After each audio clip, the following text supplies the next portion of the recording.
You could fuck your mother in front of the governor and not go to jail. What's the goal of the overall campaign?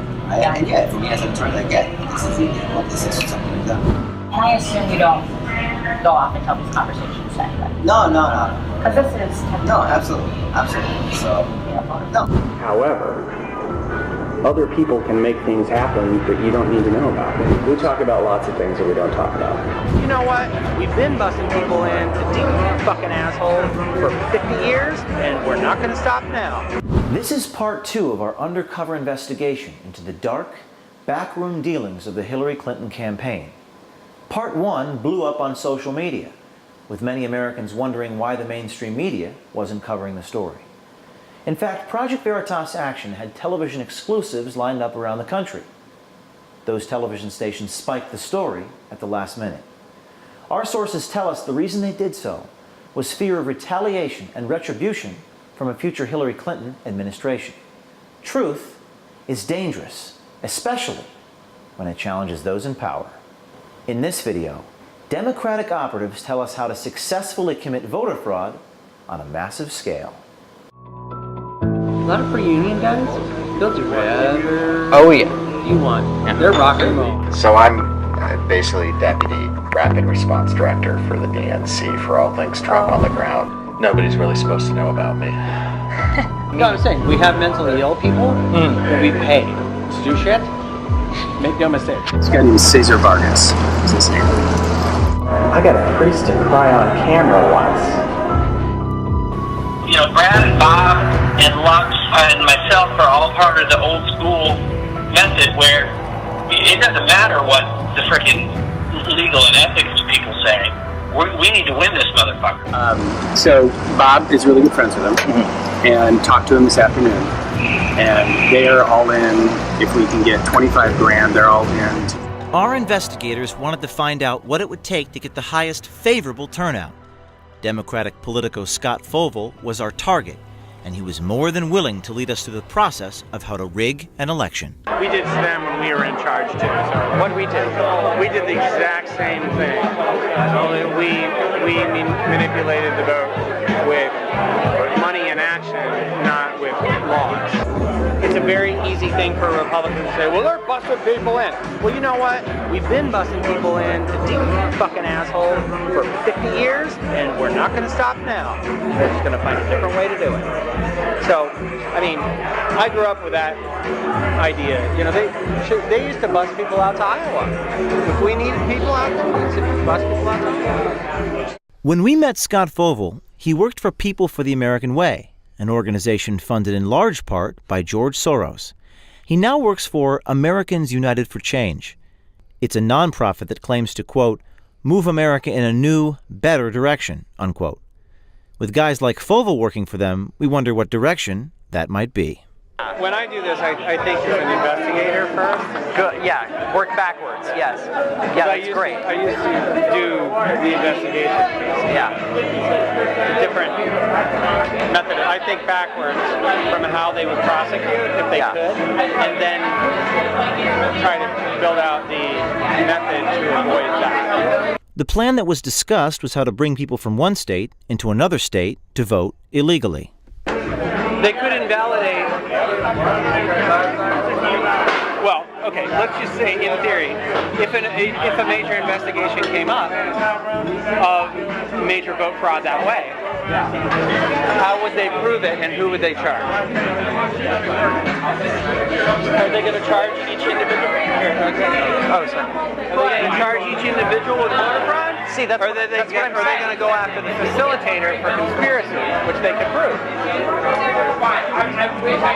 And it's one thing if all these people drive up in their personal cars. If there's a bus involved, that changes the dynamic. So it's the legality. Well, yeah. Because you can prove conspiracy if there's a bus. Yeah. If there are cars, it's much harder to prove. And there's enough money. If there's enough money, then you have people drive their POV. Absolutely. Or you have them drive rentals. Yeah, with Wisconsin license plates. Absolutely. Well, you can't have them with Wisconsin license plates because rentals here, most of them don't have Wisconsin license. Oh. But there's these things called used car auctions. Used car auctions, the titles belong to some unknown company. They're company cars. And you know, these are multiple employers. These are not all one employer. So you Yeah. use shell companies. Yeah. Cars come from one company, the paychecks come from another. There's no bus involved, so you can't prove that it's en masse. There you go. So it doesn't tip people off. There you go. That's what I'm saying. See, okay, yeah. So now I'm starting to see that. Yeah. Okay. Yeah. When I do this, I think as an investigator first. Good. Yeah. Work backwards. Yes. Yeah. That's great. I used to do the investigation piece. Yeah. Different method. I think backwards from how they would prosecute if they could, and then try to build out the method to avoid that. So okay, so you're saying shell companies. You're saying the car. If the car rental has a Wisconsin license plate and is owned by a third entity, then it's much harder to prove that these people drove in from out of state. There's no bus involved, so you can't prove conspiracy. and they would have to be looking for them in the first place. Oh, a bus is something that you're not. That you're not looking for, or that you are looking for. Yeah. A car. Our journalist helped brainstorm with Fovel on how to come up with addresses for their phony voters. Now, if we just have the canvassers logging the homes, they don't even have to. They don't even have to know why they're doing it. Put a mark on it and say this address. You know, we have moved, but moved could mean someone else moved in. You take that data and you flip it out and you give it to people and you have people go voting. That's brilliant. I love it. So yeah, and you know, it sort of depends upon how much the canvassers don't have to know why they just need to be told to do. Yeah. In fact, you don't want them to know. Right. The question is whether when you get caught by a reporter, does that matter? Because does it turn into an investigation or not? In this case, in this state, the answer is no. Because they don't have any power to do anything. Right. So this is sort of maybe not stuff for the general, but stuff to maybe hold off until. No, I think you could do it for the general. You have to do it in multiple states. Okay. So what you do is you implement the plan on a much bigger scale. You implement a massive change in state legislatures and in Congress. So you aim higher for your goals, and then you implement it across every Republican-held state. I'll let you know what goes with. So starting on the grassroots, honestly the ripest environment to do it in. Two, within striking distance. Michigan, Indiana, least restrictive donation caps and campaign finance laws and investigation and any investigative arms and any of that. Like, they have weakened it so bad in these three states. You could fuck your mother in front of the governor and not go to jail. If you had enough money to go like this. Fovel then told our journalist that he knew the guy that makes stuff like this happen. So Bob Kramer comes up with a lot of these ideas. I work with Bob Kramer one-to-one all the time. I'm the white hat. Democracy Partners is kind of the dark hat. I will probably end up being a partner there at some point. Because our philosophy on it is actually the same. Bob Kramer founded Democracy Partners in 2011. He is the husband of Jan Schakowsky, a Democratic congresswoman from Chicago, and in 2005 he pled guilty on tax violations and bank fraud. He was convicted and sentenced to 5 months in prison and 11 months of house arrest. One of the things that Steve was talking to Scott about and passed on to me, and I think it's one of the reasons why I got in touch with you, he envisioned, what do you need to be able to vote in some of these new voter, what do you really need, okay? What makes you a citizen? And if you look at that checklist, it's an ID card of any kind that shows you who you are, Right. and a pay stub that shows you're getting paid at a local address someplace. I mean, too, to get registered.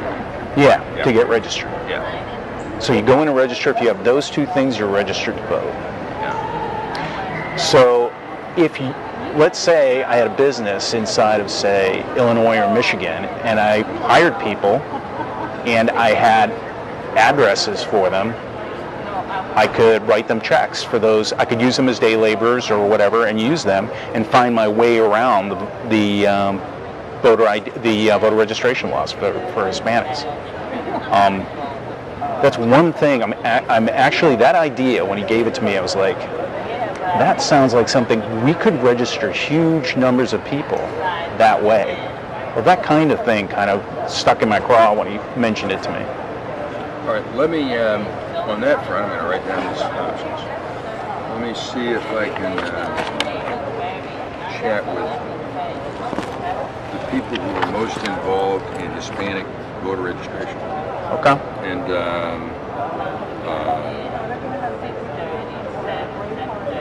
And see what their thoughts are. I mean, there are a couple of different organizations that's their big trick. Okay, yeah, if you know folks that you can put me in touch with, Oh, like, no, what if I, you know... We'll help you do this. I mean, this is very important, this stuff. Turnout is huge, huge, huge. Because Bob Kramer is diabolical, and I love him for it. Yeah. I've learned so much from that man over the last 20 years, I can't even tell you. And he calls me to be his firefighter a lot of the time. Yeah. Because there are people who, in our movement, who will not do what it takes to get shit done. And I am not that person. I'm the one they send when everything has gone to shit. So he spends a lot of time on the phone with my boss, actually, like asking for me to go places that I don't go. We had our donor set up a second meeting with Bob Kramer to see how he could help put this voter fraud plan into motion. This is re-enfranchising the voter. That's how I look at it, okay? If I could, through my company, employ these people for a day, okay, or for a week, or for a month, okay? And I could find work for them, useful work for them, and issue corporate IDs for them. Here's my fear. We can run this by our lawyers. Okay. My fear is that someone would decide that this was a big voter fraud scheme. Kramer hesitated to help our donor pull off the voter fraud scheme that Fovel created. Bob came back to me and asked me, what is he talking about? I told him what we were talking about. What you had done. And he said, well, I'm not going to touch that with a 10-foot pole now. Right. I go, nor should you. Good advice. Nor should you. Okay. He goes, good, I'm glad we're on the same page there. I said, however, other people can make things happen that you don't need to know about. And he goes, so that's where I think this goes. Yep. But you do understand, he's still going to have to know about it. Mr. Kramer? Yes. Well, I mean, is that okay as long as it's outside of... Okay. Now... We talk about lots of things that we don't talk about. Fovel told us about a guy in New York that works with Kramer a lot. We wondered if he was the guy who could pull off the voter fraud scheme. This guy named Cesar Vargas is his name.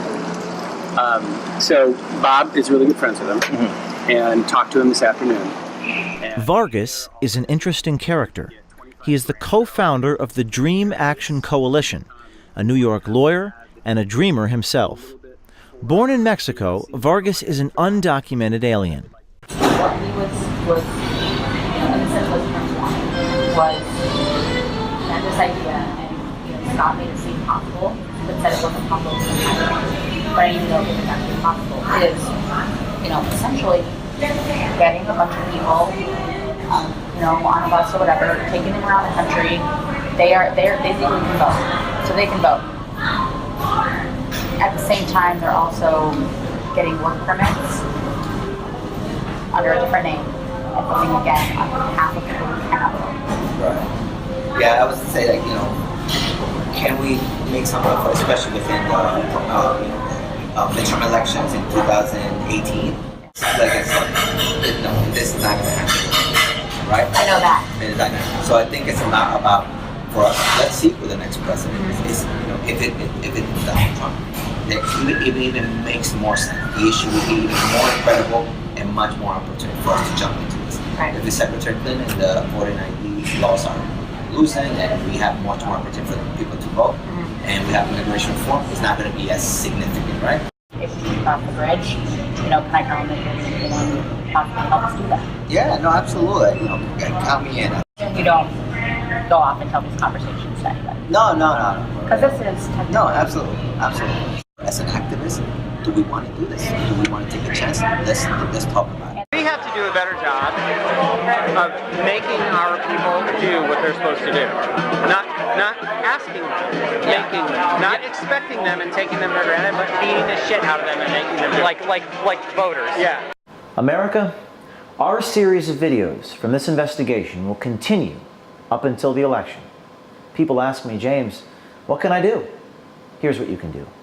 Send this video to every single person you know. Demand the mainstream media play these tapes. Email the journalists. Tweet at the journalists. And remember, the truth is dangerous, especially when it challenges those in power.